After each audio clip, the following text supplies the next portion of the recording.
మళ్ళీ రక్తపాతం, మళ్ళీ ఉద్రిక్తత, ఎన్నాళ్ళీ సీమాంతర ఉగ్రవాదం. యుద్ధమే దీనికి పరిష్కారమా? యుద్ధం వస్తే లాభం ఎంత, నష్టం ఎంత? నిజానికి ఇది యుద్ధయుగం కాదని రష్యా ఉక్రెయిన్ యుద్ధ సమయంలో మోడీ చెప్పారు.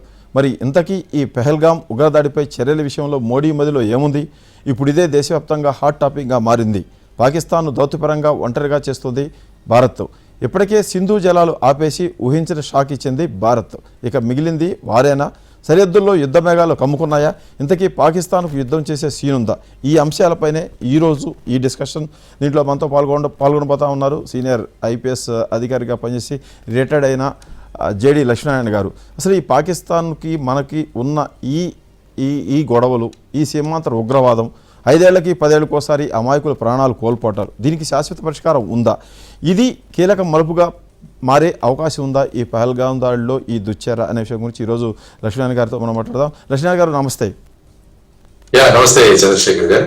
లక్ష్మీనారాయణ గారు, దేశమంతా కూడా భావోద్వేగంతో ఉంది, బాధతో ఉంది. ఆ 26 కుటుంబాల్లో కలిగిన నష్టాన్ని, బాధని 150 కోట్ల గుండెలు కూడా భరిస్తూ ఉన్నాయి. కానీ ప్రతీకారం కావాలి, ప్రతీకారం తీర్చుకోవాలి అని జనం కోరుకుంటున్నారు. కొంతమంది అయితే యుద్ధం చేయాలి, పాకిస్తాన్ అంతం చూడాలని డిమాండ్ చేస్తున్నారు. ఇటువంటి పరిస్థితుల్లో మళ్ళీ ఇలాంటి దుశ్చర్యలు రాకుండా చేయడానికి భారతదేశం ముందు ఎలాంటి ఆప్షన్స్ ఉంటే బాగుంటుంది, ఎలాంటి ఆప్షన్స్ ఉన్నాయని మీరు అనుకుంటున్నారు సార్? యాక్చువల్ గా ముఖ్యంగా మనం చూడాల్సింది ఏంటంటే, పహల్గామ్ లో జరిగిన ఈ సంఘటన ఏదైతే ఉందో అది అమానవీయ సంఘటన, అత్యంత జుగుప్సాకరమైన సంఘటన, అత్యంత హేయమైన సంఘటన. కాబట్టి వీటిని అందరం కూడా ఖండించాలి. ప్రపంచ దేశాలు కూడా ఖండించాయి వీటి గురించి. ఇది మనం చూసాం ప్రత్యక్షంగా. తరువాత భారతదేశంలో మీరు అన్నట్టు భారతదేశ ప్రతి ఒక్కరూ కూడా ఈ చర్యను ఖండించారు. ఈ సందర్భంగా భారతదేశం నుంచి పాకిస్తాన్ మీద తీవ్రమైన చర్యలు తీసుకోవాలని వారు అందరూ కూడా కోరుకుంటున్నారు. వారి యొక్క అభిప్రాయాలకు ప్రతిస్పందిస్తూ నిన్న మోడీ గారు బీహార్ లో మాట్లాడుతూ, ఈ ఉగ్రవాద చర్యలో పాల్గొన్నవారు, వారికి మద్దతు ఇచ్చిన వారు, ఈ కుట్రలో భాగస్వాములైన వారందరి మీద చర్యలు ఉంటాయి. వారు భూభాగంలో ఎక్కడ ఉన్నా కూడా వారిని వెలికి తీసి మేము చర్యలు తీసుకుంటామని ఆయన చెప్పిన సందర్భం.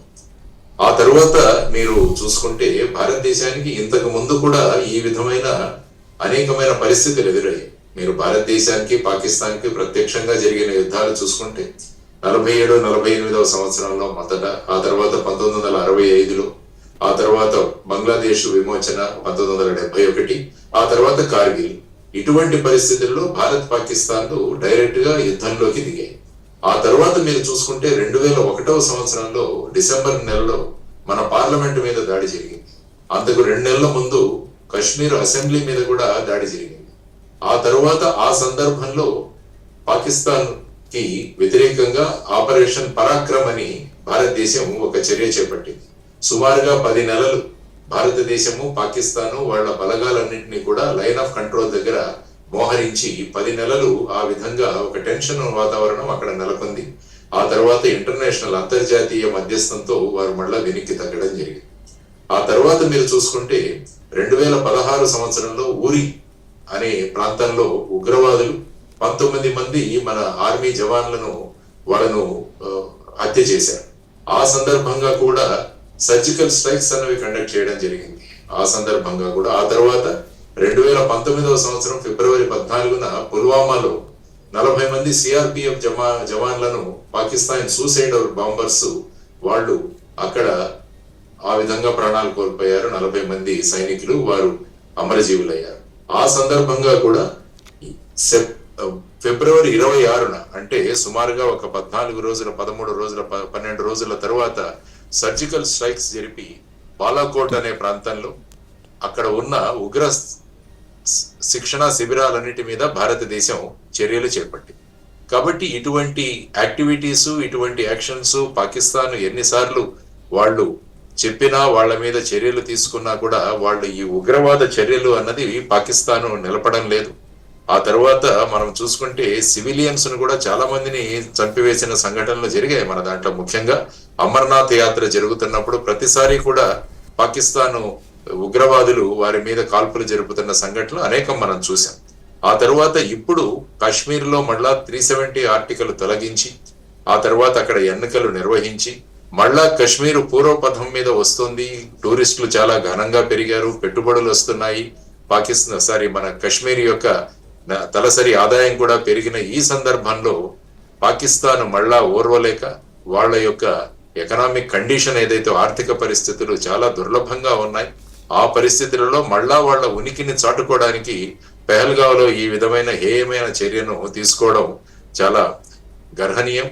కాబట్టి ఖచ్చితంగా ఇప్పుడు భారతదేశ ప్రభుత్వం తగిన వారికి సమాధానం చెబుతుంది. ముఖ్యంగా ఉగ్రవాదాన్ని ఈసారి ప్రపంచ దేశాల యొక్క మద్దతుతో ఈ ఉగ్రవాదాన్ని పాకిస్తాన్ నుంచి శాశ్వతంగా తొలగించే విధంగా భారతదేశం చర్యలు చేపట్టాలి అన్నది ప్రధానమైన కోరిక అందరిది. ఆ తర్వాత పాకిస్తాన్ లో అనేక సంవత్సరాల నుంచి దాక్కున్న ఉగ్రవాదులు ఎవరైతే ఉన్నారో, దావూద్ ఇబ్రహీం కావచ్చు, జైషే మహమ్మద్ మౌలానా మసూద్ అజర్ కావచ్చు, వీరందరినీ కూడా మళ్ళా భారతదేశానికి తీసుకువచ్చి వాళ్లకు తగిన శిక్షలు విధించాలి అన్నది ప్రస్తుతం మనం అందరం కూడా కోరుకుంటున్న అంశం. కాబట్టి అనేక వార్తలు వస్తున్నాయి. డైరెక్ట్ యుద్ధం ఉంటుందా, ఆ తర్వాత వచ్చేసి సైన్యాన్ని ఆల్రెడీ పాకిస్తాన్ మోహరిస్తోందని. క్యాబినెట్ కమిటీ ఆన్ సెక్యూరిటీ వాళ్ళు అనేక నిర్ణయాలు తీసుకున్నారు. 1965లో తీసుకున్న ఈ సింధు జలాల పంపిణీ ఏదైతే చట్టం ఉందో దాన్ని నిలుపు చేస్తున్నట్టు, తర్వాత వచ్చేసి అటారీ బార్డర్ ని క్లోజ్ చేస్తూ, ఇక్కడ ఉన్న వీసాలు పొందిన వాళ్ళందరినీ వెనక్కి పంపించేస్తూ, పాకిస్తాన్ ఎంబసీలో ఉన్న ఆర్మీ, నేవీ, ఎయిర్ ఫోర్స్ యొక్క సలహాదారుల్ని తిప్పి పంపిస్తూ భారతదేశం నిర్ణయాలు తీసుకుంది. సో అదే విధంగా పాకిస్తాన్ కూడా దానికి ఉత్తరం ఇస్తూ వాళ్లకు సమాధానం చెబుతూ వాళ్ళేమన్నారంటే, పాకిస్తాన్ గగనతలం నుంచి భారతదేశం యొక్క విమానాలను మేము అలౌ చేయము, తర్వాత సిమ్లా అగ్రిమెంట్ ను మేము తాత్కాలికంగా నిలుపు చేస్తున్నాం. ఇలా వారు కూడా కవ్వింపు చర్యలకు దిగుతున్నారు. కాబట్టి ఇటువంటి సందర్భంలో అనుభవజ్ఞులైన ప్రధానమంత్రి గారు, తర్వాత మన ఎక్స్టర్నల్ అఫైర్స్ మినిస్టర్, విదేశాంగ శాఖ మంత్రి జయశంకర్ గారు, తర్వాత ఈ విన్యాసాలలో, తర్వాత ఈ సైనిక విన్యాసాలలో, తర్వాత స్ట్రాటజీలో అత్యంత ప్రతిభావంతులు అజిత్ డోవల్ గారు, వీరందరూ కూడా అక్కడ రాజ్నాథ్ సింగ్ గారు, వీరందరూ కలిసి భారతదేశం ఏ విధమైన నిర్ణయాలు తీసుకోవాలన్న దాంట్లో అనేక మందితో చర్చించి ప్రతిపక్షాలను కూడా సమావేశం చేసి వాళ్ళ యొక్క మద్దతును కూడా తీసుకుని త్వరలో ఈ స్ట్రాటజీని నిర్ణయించి, ముఖ్యంగా ప్రపంచ దేశాలన్నీ కూడా ఇప్పుడు పాకిస్తాన్ అంటే ఒక ఉగ్రవాద దేశంగా తీసుకుంటున్న ఈ సందర్భాన్ని ఉపయోగించుకొని పాకిస్తాన్ ని మళ్ళా ఏకాగిగా చేసి వాళ్లను పూర్వపథంలో తీసుకురావడం, అంటే వాళ్లను ఈ ఉగ్రవాదం నుంచి టోటల్ గా పాకిస్తాన్ నుంచి తొలగించే విధంగా చర్యలు తీసుకోవాల్సిన అవసరం ఉంది. చంద్రశేఖర్ గారు, సార్, యుద్ధాలు అనేది జనం కోరుకుంటున్నారు. యుద్ధాలతో అంతిమంగా ప్రయోజనం రాలేదని కూడా రాదని కూడా మనం చూస్తూ ఉన్నాం. ఇప్పుడు జరుగుతున్న రష్యా ఉక్రెయిన్ యుద్ధం కానీ, మిగతా దేశాల మధ్య జరుగుతున్న యుద్ధం కానీ, ఇజ్రాయెల్ హమాస్ కావచ్చు, దేనికి కూడా అల్టిమేట్గా లాస్ట్ పాయింట్ అనేది ఉండట్లేదు. ఇప్పుడు మన ముందు అంటే మీరు చెప్పినట్టుగా ఇందాక 4 ఏళ్లకు ఒకసారి, 5 ఏళ్లకు ఒకసారి, ప్రతిసారి కూడా మన మీద వాడు దాడి చేస్తూ ఉన్నారు.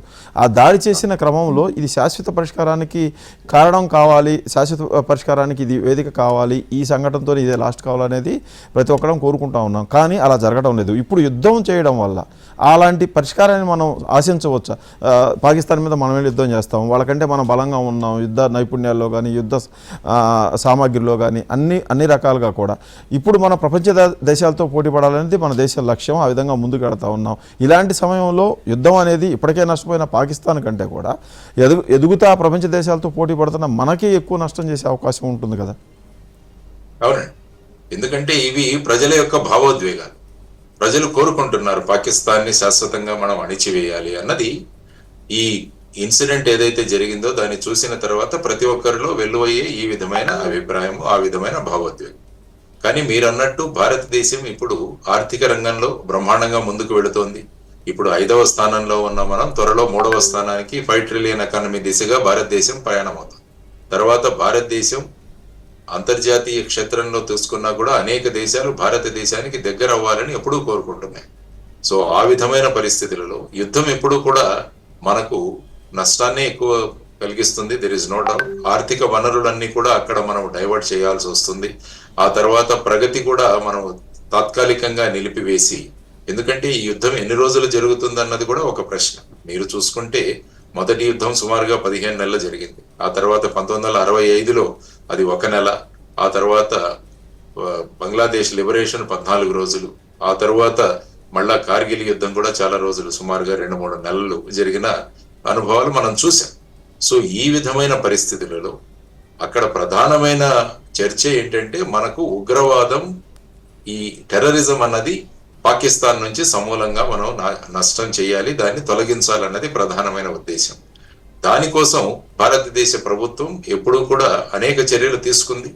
ఈసారి కూడా వారు ఆ విధంగా టెర్రరిజాన్ని, ఉగ్రవాదాన్ని శాశ్వతంగా అక్కడి నుంచి తీసే విధంగా అన్ని దేశాల యొక్క మద్దతుతో ముందుకు వెళతాయి. ఎందుకంటే అమెరికాకు కూడా పాకిస్తాన్ లో ఉన్న అనేక మంది ఉగ్రవాదులు వాళ్ళ వాంటెడ్ లిస్ట్ లో ఉన్నారు ఇంకా కూడా.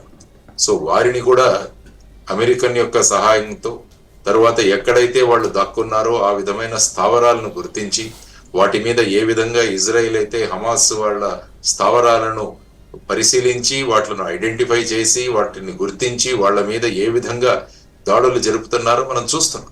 సో అటువంటి విన్యాసాలను భారతదేశం త్వరలో చేపడుతుంది. ఆ విధంగా ముందుకు వెళ్ళాలి. ఇప్పటికే మన ఆర్మీ చీఫ్ ద్వివేది గారు కాశ్మీర్ లో పర్యటిస్తున్నారు.